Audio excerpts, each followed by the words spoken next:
What's up, everybody? My name's Mike Sjogren, here with my co-host, Emmanuel Pani. We're part of a group of specialized real estate investors you've probably never heard of. We didn't start with deep pockets or wealthy families, and we don't rely on 401ks, mutual funds, or traditional real estate investing. In fact, many of us don't even own the properties that fund our freedom.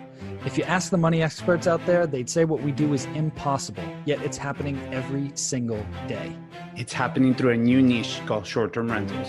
We are Short-Term Rental Nation, and these are our secrets.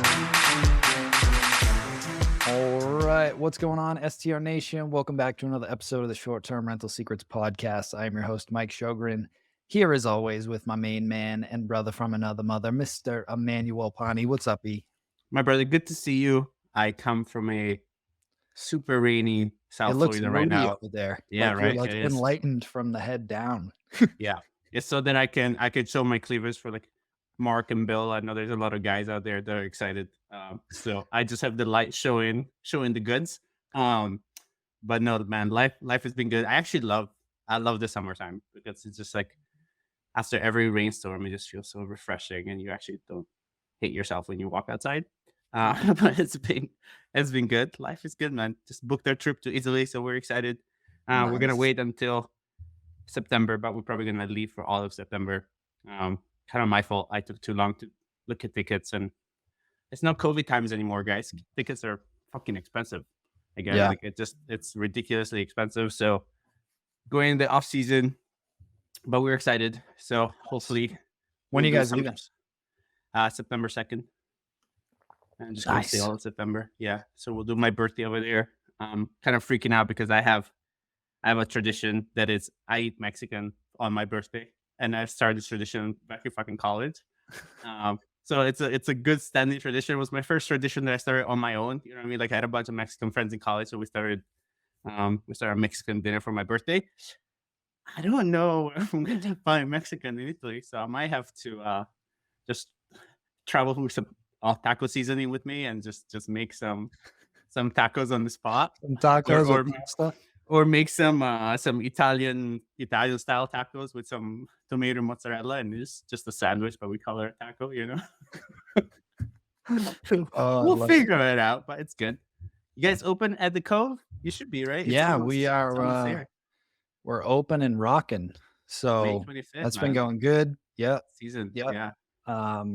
Big weekend this weekend. So we're recording this a couple days before Memorial Day weekend. So this one is it's going to be a big weekend up there. We got the seasonal bar is open now on the deck. So excited about that on the rocks. Nice. Yeah, man, I'm excited. Good stuff going there. And I actually flew my muralist from Miami up. He just got in yesterday to do a bunch of murals at the hotel. And I was like, yeah, we'll just put him in like some of our properties. And I'm like, shit, I don't have any availability. So No. we're like looking around now. I thought we could like move them between different places and gaps, but Yeah. we're good for a couple days. I think we got to figure out what we're going to do Saturday. Yeah. But It's kind of like a good thing and a bad thing. Like it's bad for him, but it's good for you guys. Yeah. You know. So yeah, I'll give him a shout out awesome. to Heps Fury. You guys follow him on Instagram. He does some pretty wild stuff. Yeah. I mean, the house in Orlando is dope. Yeah. But I'm excited for our guest today because he'll answer the never-ending questions. Just like how do I get more bookings? I think there's a lot of, that's the question, right? And that's a question that like it doesn't matter how long you've been in the industry. You can look at people's listings and you're like, and you know what's funny? So we're going to Puglia in Italy, which has become a very Instagrammable kind of spot. And the listing in Puglia. So if you'd like to like look at nice listings, just go on Airbnb and look Italy Puglia and look at the quality of fucking listings that there are in Puglia. It's become incredible, right? They all look like Architectural Digest. And then we were thinking about going to Anna Maria Island next weekend. And I'm looking at the listings there and I'm like, why you guys don't try? Like, try a little harder. Yeah, like try a little harder, right? But a lot of the times that is not the answer that people are looking for. So I'm excited for our guest today because other than try a little harder, I don't know anybody that's tried harder than this guy. Exactly. Him and his wife have killed it with the themed houses. So anyway, Let's bring Without him on. I'm Let's not bring even him gonna read on. his bio because I don't want to Yeah, bore no, you fuck guys. it. I Yeah, want no, him to introduce himself here in a let's second, but do I've it. gotten to know Jeff over the years, and he's a killer in the space, but he's just an awesome guy. And we've always talked back and forth, and he's a numbers guy like me, and I'm super excited to have him. So without further ado, Jeff, welcome to the show. Thanks, Mike. Happy to be here.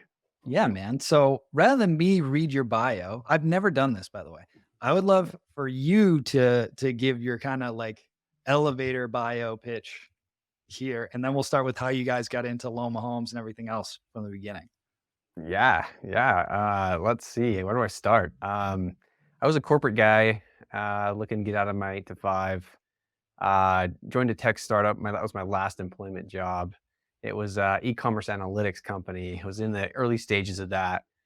We sold that and started our first short-term rental. We did some crazy themed house in Joshua Tree that had like a geodesic dome and some crazy stuff. And it did really well. So we decided, you know what, this theming thing in short-term rentals is killing it, and there's really a market for experiences. We created some themed homes in Orlando that had real theme park homes with fog machines and lighting effects and sound effects and things like that. And that went really well. But being the numbers guy, was very underwhelmed by the performance data that we were getting out of OTAs, and really just needed more performance metrics. So we created Intellihost. It wasn't called that then. It was about a year ago. It was just a tool internally that we used to optimize our listings. And what it did is it just kind of visualized the booking funnel. It just helped us understand where we were losing our guests in the booking process. And, it really was a game changer for us. So a year later, we're like, we should release this to everybody. And that's Intellihost. So Intellihost was born, and here we are today. I love this story. And as you were telling the story, I had a holy shit moment of like, your partner was on here, Yes. right? Like, Like okay. Yeah. Like a year year and a ago. half ago. Yeah. Yes. Because Yeah. at the cloud and the fog thing, I just had a complete flashback to the battle clouds, right? Is that you guys? That's right. Oh, fuck. Awesome. Okay. So now it makes a little bit more sense, right? So I'm like, Yeah. so what does visualize your listing funnel mean? So like, what does that, like, for people that are not super techy, what's all of that? Let's cover that. There's 4 steps that every guest takes on Airbnb or VRBO before they book your property. Okay. And it starts with search. And the first step is called impressions, meaning just showing up in search anywhere is step 1. Mhm. And you do that by getting in as many filters as possible. When you go on Airbnb, there's 3 big filters that you have to appear in to be seen. There's a date filter, there's a location filter, and there's a guest filter or a guest count filter. And that's where people start. And then they usually see there's way too many listings and in order to really narrow it down, they start filtering by more things, right? They might filter by pool, hot tub, size of house, and things like that. And so every time somebody searches and you appear somewhere in that search, you get an impression, okay? The next step is getting on first page, because you could be in search, but if you're on page 15, you're not going to get booked, right? So getting on first page is all about telling Airbnb's algorithm that you're relevant. And there's a number of levers you can pull to tell them that you're relevant. Those are things like price, reviews, age of listing, your click rate, your conversion rate. Those are things that will help you get ranked higher. And then step 3 is, okay, now you've got on page 1, people are seeing your listing, but how are you convincing people to click? Now there's a different person making the decision. It's not Airbnb's algorithm anymore, it's the guest. So how can you convince the guest to now click? And so that's step 3. It's really the main things that affect click rate are your cover image, your price, and maybe your reviews. I mean, it's really simple. If you're having a click rate issue, it's pretty easy to fix. And then your last step is just conversion. So once they have actually seen your listing page, it's just convincing them to take that last step and book. Now it's not till step 4 that the order of your pictures matters. Your photo captions, your description, your all these different things that you can put in your listing. So those are kind of the 4. It's just a crash course in the booking funnel, but those are the 4 steps every guest takes in order to book your property. And knowing where you benchmark against your competition in each of those 4 steps is so critical, so you know where you need to diagnose, and what levers you need to pull to get the most bookings. Yeah, and I love that because I've been talking a lot lately. A lot of people have freaked out a little bit because bookings are down a little bit depending on what market you're in, and Yeah. people are like freaking out. And I've been saying like, listen, first, it's not just like drop your prices. You need to analyze your listing. Like, how does it look? Like what he was talking about a couple minutes ago of like, how does it like, would you book your place? Like, how do you stack up against your competition? Right. And for you guys, like if you guys haven't checked them out yet, go to Loma, Loma-homes.com. Like their portfolio is sick. Like it's absolutely stunning. Right. So that I love that like you made your property sick and then you were like, okay, how else can I figure out how to maximize bookings? Because clearly it's not that they don't look right. Like they're amazing. But what else can I do to diagnose like, am I not ranking properly? Am I not converting properly? And just step by step methodically do this. So I want to step back a little bit. How did you get this whole thing started? Because you were doing it internally at the beginning for Loma, right before you created Intellihost. So what was that process before, and like your thought process of like, all right, how do I figure out like this data? Yeah. It really started by identifying what was available and being pretty underwhelmed by that, but also understanding that what Airbnb specifically was giving us was not super helpful in the format that it was given. There were certain, like, it's almost like a Sudoku puzzle. They give you little pieces and bits, but they're not in the format or in the yeah, I guess you should say the format that is helpful to make decisions. And so the thought process was, hey, I think I could make this helpful to look at if I collected it in its raw form and then manipulated it, or basically kind of turned it on its side. And what I mean by that is Airbnb's data right now is organized in a trip date format, meaning if you go into your performance or your insights dashboard, they're giving you views based on what days people are looking at to book, not how many total views you got in a given day. So if I'm looking at yesterday, for example, it's not telling me how many views I got yesterday. It's telling me how many views that trip date got before yesterday. So it's really confusing the way the Airbnb's put it together. And I just felt like I couldn't make decisions with the way it was formatted, and I had to collect the raw format, manipulate it in a way that was helpful, and then display it in a booking funnel way so that I could figure it out. I got I'm caught trying on to mute. think. Yeah, I'm trying to think where to go next, but like my Oh, smarts are not high enough to like understand like how well, smart I want to questions like to make ask it from here. practical, right? Because Yeah, like that's what I mean. Because I'm like, Jeff, what you does and I that met, mean? what was it, 3 weeks ago, maybe 3 weeks, Yeah. a month ago, and Yeah. we were talking about all the cool stuff you're doing with Intellihost, and then we took a look at my property in Orlando, right? And like visually, like I understood like the property looks great, but I'm like, okay, why do I have gaps and how do I like maximize this? But I didn't know what levers to pull because I don't want to just drop the price because it's a high end property and I don't want riffraff in there. Yep. So like in that case study, and it's going to be hard because it's a podcast, right? Like people can watch it on YouTube, but when we went through the different parts of the funnel, you were able to fairly quickly tell, like, all right, these were the bottlenecks in my funnel, right? So, like, if we Yeah. go back to what you were just talking about, like in my use case for that property, you remember at what point we Yep. were finding that issue? I do remember. And if I remember right, you were doing awesome at the top of the funnel, meaning you were getting in tons of searches, and you were even getting on first page quite frequently. And I knew that because when we compared it to your competition, I think you were like double or triple the competition in terms of first page impressions. But for whatever reason, your click rate, meaning the percentage of time that you converted someone from an impression to a click, was significantly lower than your competition. And so obviously that's kind of where the funnel was broken. It was just being pinched at that level. And I think when we looked at your property, once people actually saw your property, they booked it. Like there was no conversion rate problem. I don't think step 4 was an issue. It was step 3, clearly.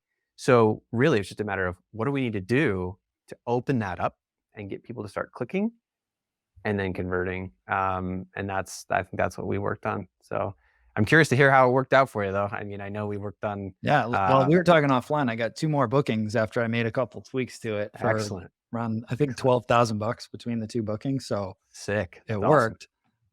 Just for context, if you're at that phase, when you're in Intellihost and you can see, all right, my click-through rate sucks. What were some of the levers that you could pull to help get the click-through rate up? So the biggest thing with click rate is the cover image. With some of the recent changes that Airbnb has done, they've actually taken your title. That used to be a big one. Title was like a big one that people could see and click on, but they've made it so small now, and they've even like cut off half of it, that they make this like they almost created their own description of your property at the top. It's like 5-bedroom townhouse or whatever. And so your title has become a much less significant factor in your click rate. So it's just whatever people can see on that first page. Those are things that people are looking at. So cover image is a big one. Price, unfortunately, is because Airbnb's put such a focus on, seeing your all-out price. That is a pretty significant factor. But of course, that's the last thing you want to tweak, right? So last thing you want to drop. So other things that people can see is whether or not you're a super host. So that helps your click rate. They can see your review count and your review score on average. And I mean, those are really like the main things that people can use to determine whether they want to click on you. Again, cover image being number 1. Yeah. So from those that you said, it sounds like either you change the cover image or you change the pricing, because even though the pricing is not the quickest thing that you want to do, if you have bad reviews, you kind of shit out of luck until you get good reviews, right? Or But I'll tell you optimize guys this what thing I down. did if you want to know, like to get those bookings. So one, I found an issue when I was diving into, there was like a syncing issue with my PMS, and it set up some super ultra crazy strict cancellation policy that was like 90 or 120 days. And so I got rid of that and made it just a 14-day cancellation policy. And then another tweak I made was we used to charge a service fee of $97, and that basically would cover my like rental insurance that we buy per reservation. But this property books it on the low end right now, like $600 a night. So I was like, okay, I'll just eat my cost of $75. And so I got rid of that fee, because I know, again, when people are going on there, a big complaint is like, there's all these fees on Airbnb and people hate it. So it's like, all right, I'll consolidate this and just not drop my price, but like get rid of this little fee over here, update my cancellation policy. And then for whatever reason, like that seemed to do the trick for me. And like within the next 7 days, we had 2 bookings. Like I said, one was a shorter one. It was like 2 or 3 nights. And then one was like 6 nights. So yeah. And I mean, pricing, of course, you don't want to just default to dropping your price like we've already mentioned, but sometimes dropping your price can increase revenue, and it's all about revenue, right? What it will increase your revenue the most. So let's say you do get down to price and you're like, all right, I've gotten everything. And in your case, it was about reducing the fees, and that can help your conversion rate quite a lot. In fact, I'll give you an example of a guy I helped the other day. He had a very similar problem to yours, where he was doing really well in the first 3 steps. He was even getting tons of clicks, but then the bottom of his funnel was pinched hard. He was getting like a 0.2% conversion rate, and his competition was at like 0.7. So he was getting like a third of the conversion that his competition was getting. And when I looked into his listing, he had additional guest fees. So any guest past 12, so 12, 13, 14, 15, all the way to 16, it was additional $100 a night per guest. And he got rid of that. He's like, all right, let's just test it. Let's get rid of that. and his conversion rate jumped from 0.2% to 1.5%. So he multiplied his bookings, total bookings, by 7 times by reducing that. He booked 9 nights in about 7 days, or I'm sorry, 11 days. And so again, it's about knowing what step you're broken on and then diagnosing that step. So for pricing, sometimes you do have to reduce it, but even if you reduce it just a teeny bit, at least knowing where your metrics are, if your overall revenue goes up, that's a win, right? That's So awesome. tell us about a little bit more of like the context for Intellihost, because it's fairly new, right? How long ago did you launch this? I mean, you've been using Yeah. it internally, like a beta version for a long time, but when did this come out? Yeah, we released it the first part of March, like the first week of March. So it's only had a few months out of the gate, and it's been awesome. I mean, people have just been really excited about it, and it's really a game changer for a lot of people who've been dying to know what's wrong with their bookings, and the answer is different for everybody. The thing that I like, and I haven't gotten to test this yet, quite frankly, because I think it just came out within the last couple of days, is before the cool thing that you had was like, depending which piece of the funnel was pinched, you had a list of recommendations to try. Now you guys just released, using some sort of algorithm, I'm assuming, like custom recommendations for your specific listing, which I thought was freaking awesome when you were telling me Yeah. that. Yeah, and that is constantly improving. But what we've released so far is we've come up with, I don't want to call it a checklist, but like we've come up with every possible thing that we have seen in the data that actually improves each metric. And then what we do is we take your property and analyze it, and give each criteria or test a pass or fail grade.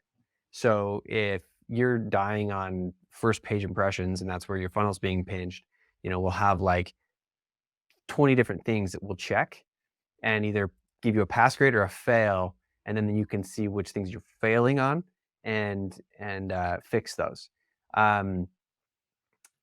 And then we give you kind of an optimization score at the top to kind of gamify it so that you can make sure that your property is as optimized as you can be.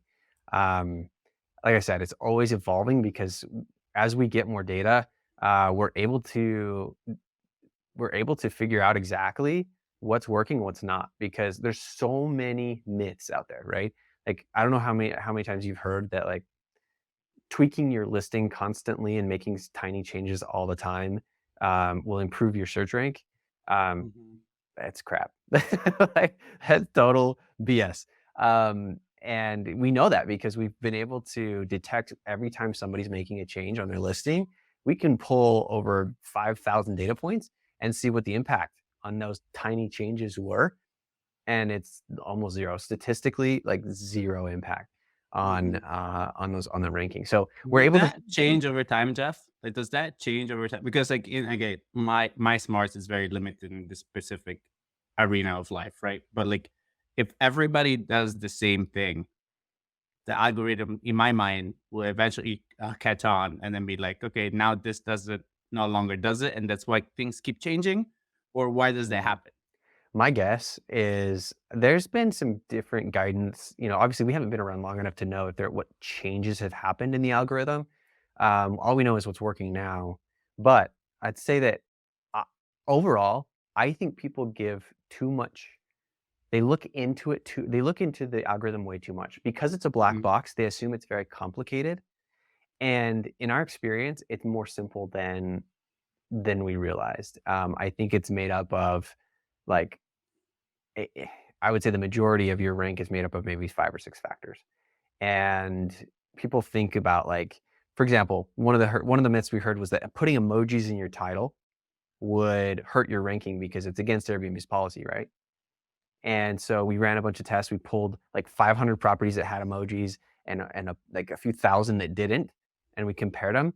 And there's no change. Like it's almost virtually no difference between that. And so it's not like Airbnb's penalizing for this, or they have some really strong metrics to determine relevancy. It's things like how often are you getting clicked? How often are you getting booked? right? Those two things alone tell Airbnb how relevant you are.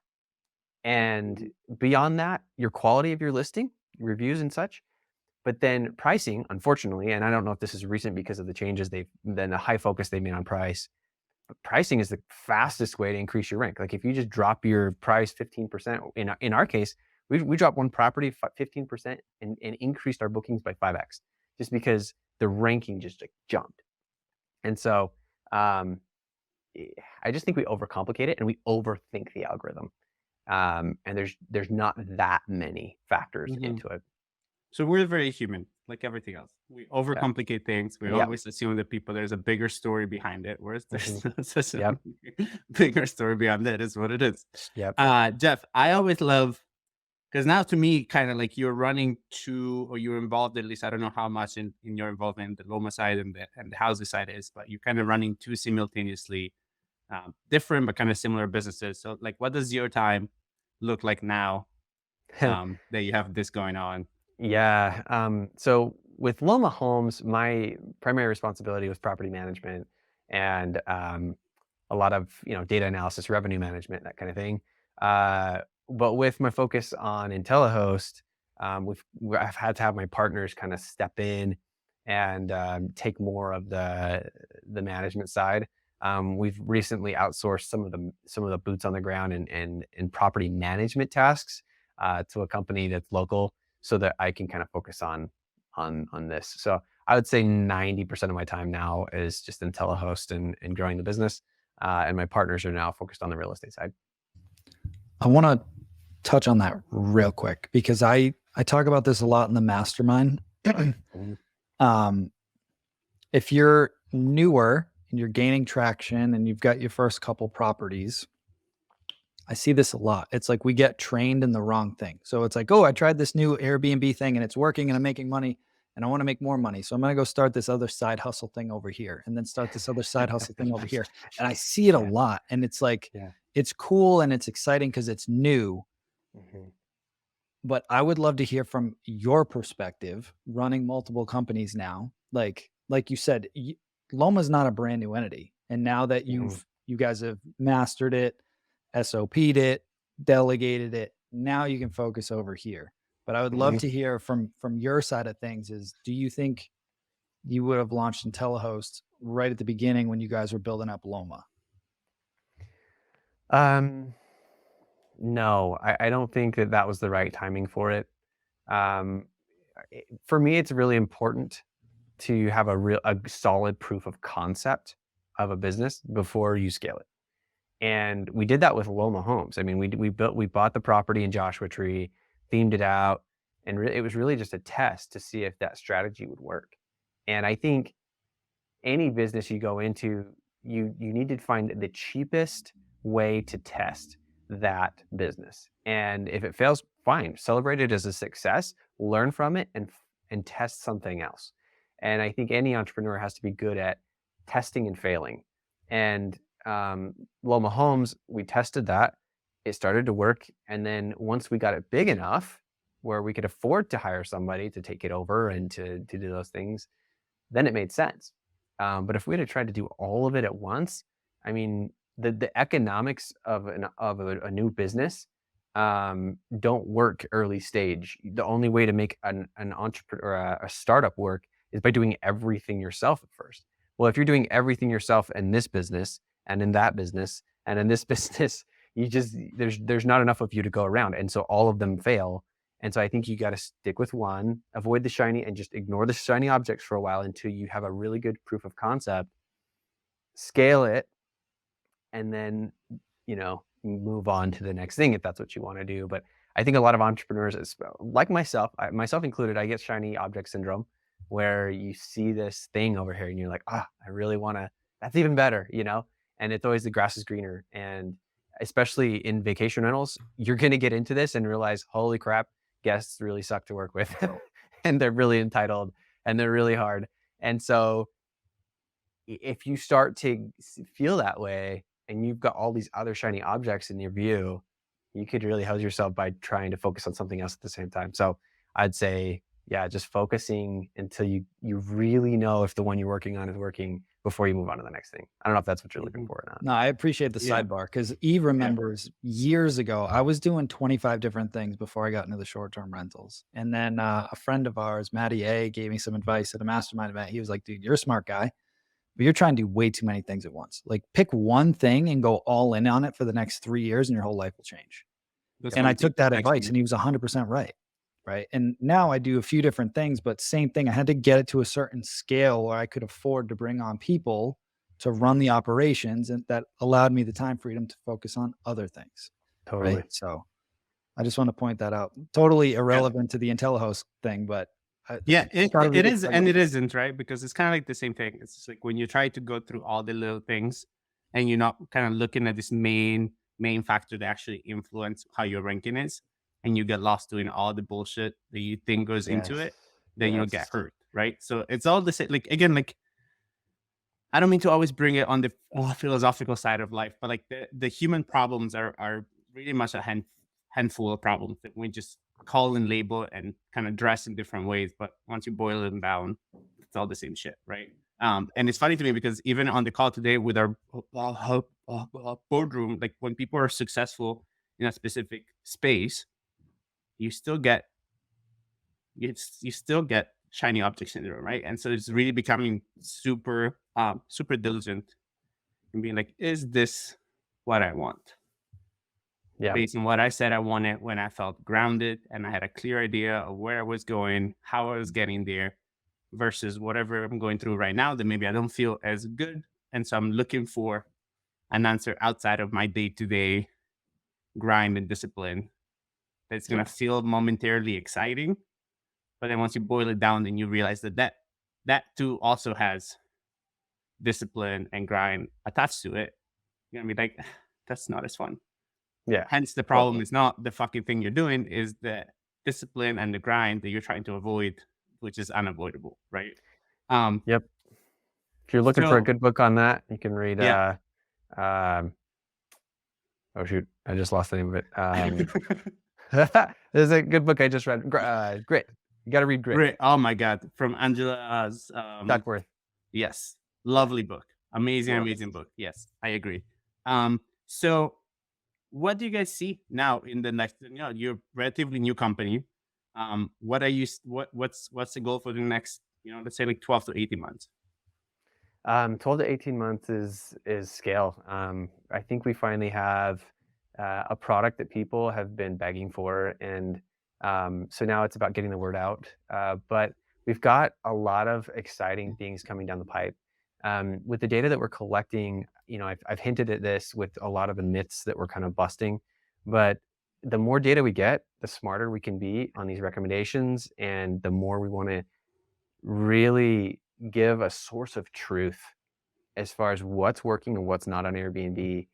And I don't know, I'm sure lots of people have done this, but when we first started our business in vacation rentals, it was like you just read blog after blog after blog, and you read all this advice, and a lot of it's conflicting, and nobody has any data to back up what they're saying.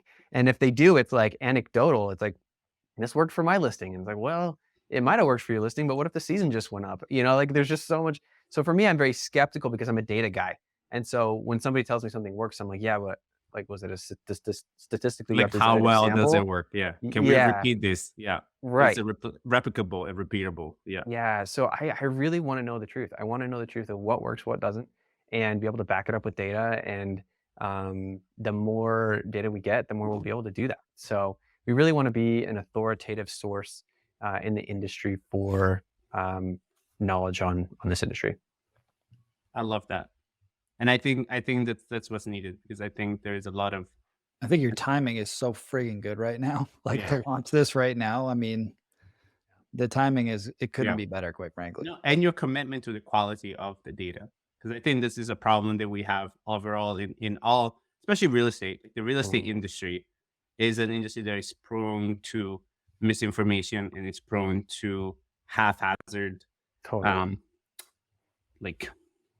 and there's those people that talk so evangelically about things that I'm like, the market is crashing here in 6 months. It's going to be 30% less. And I'm like, where? Like how?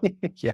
Tell me. Like I'm like, I've tell me. seen it. And that's why like one of my finance teacher in college used to see like why on CNBC and like all those like big like market channels is like, why is there never the same expert twice or three times in a row? Because the guy's only right the one time that he's on the show, and then he's never right again until like 6 to 12 months later, and then he's back on the show. He's like, he's right again, and then he's not right 6 to 12 months again. And so it's kind of like the same thing, right? And it's just like, Yeah.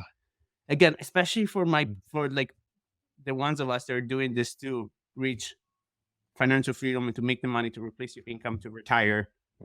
This shit is what matters. Because again, like I'd rather you have 8 optimized properties that are like properly fucking optimized than you having 80 of them that are not optimized, because then you have more headache and you're less free versus just do shit right and like make sure that like I always hated the like emojis in the Airbnb titles, but that was always my personal preference, because to me I'm like it's insanity that will make any difference. Yep. And it is, right? But then you don't know. And Yep. if you're afraid and you're struggling, your mortgage is due, you're not making any money. You're like, I heard that I have to put things of garlic hanging in the kitchen to increase my bookings. Like, you're gonna start fucking doing that. Like, you know what I mean? Like, it's it's not thick. Yeah. Jeff, And I know it's I've had it on the screen for the last few minutes. So for the folks that are listening to the podcast, you can grab a free 30-day trial of Intellihost. You can go to strsecrets.com/Intellihost. That's with 2 L's, INTELLIHOST, Intellihost. Again, I've been using it for about a month. And like I said, I've already got bookings out of it. I've always been a really good operations guy, but like the marketing and funnels, that was like almost like a foreign language to me. But the way that Jeff and the team has laid it out, it just made it so user friendly to figure out, okay, here's where my problem is, and here's a few potential solutions to try, instead of just guessing and hoping something sticks. Right. So I'm a big believer in it. It's been working for me. We're going to keep it going. And I'm really excited because now I look like a marketing whiz when I'm really not. So good job, Jeff. Awesome. So before we go, I want to make sure that we got the Intellihost link out there, which we did. Loma-homes.com. That's in there as well, right? I got that one right.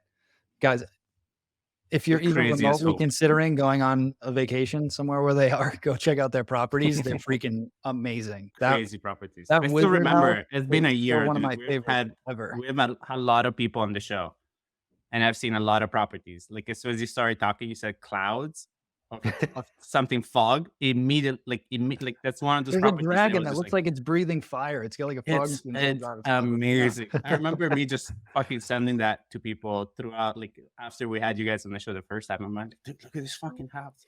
Like, I was geeking out. Imagine sending your kids here. Like you would have saw me jumping on that, but like there was no tomorrow.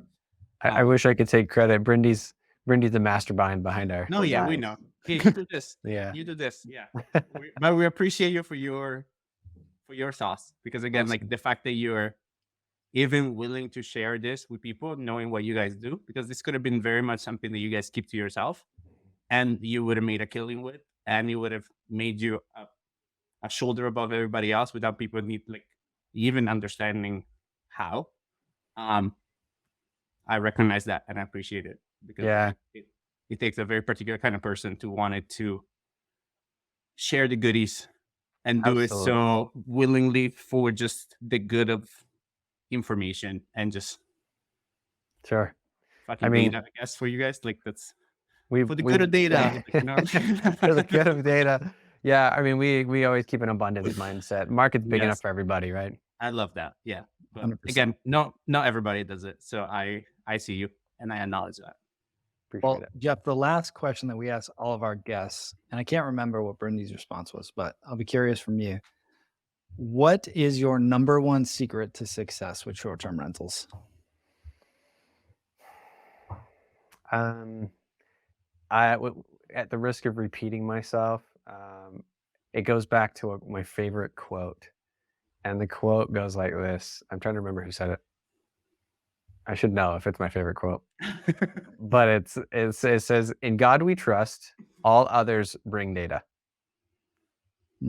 So I don't want to make it sound like I'm not a trusting person, but I'll trust in God. And if you're not God, then you better back yourself up with some data. So believe what you can see in the numbers, and that's as far as I would go. Yeah. Love it. Love it. Well, Jeff, thank you again for coming on, man. Really appreciate you and everything you guys are doing.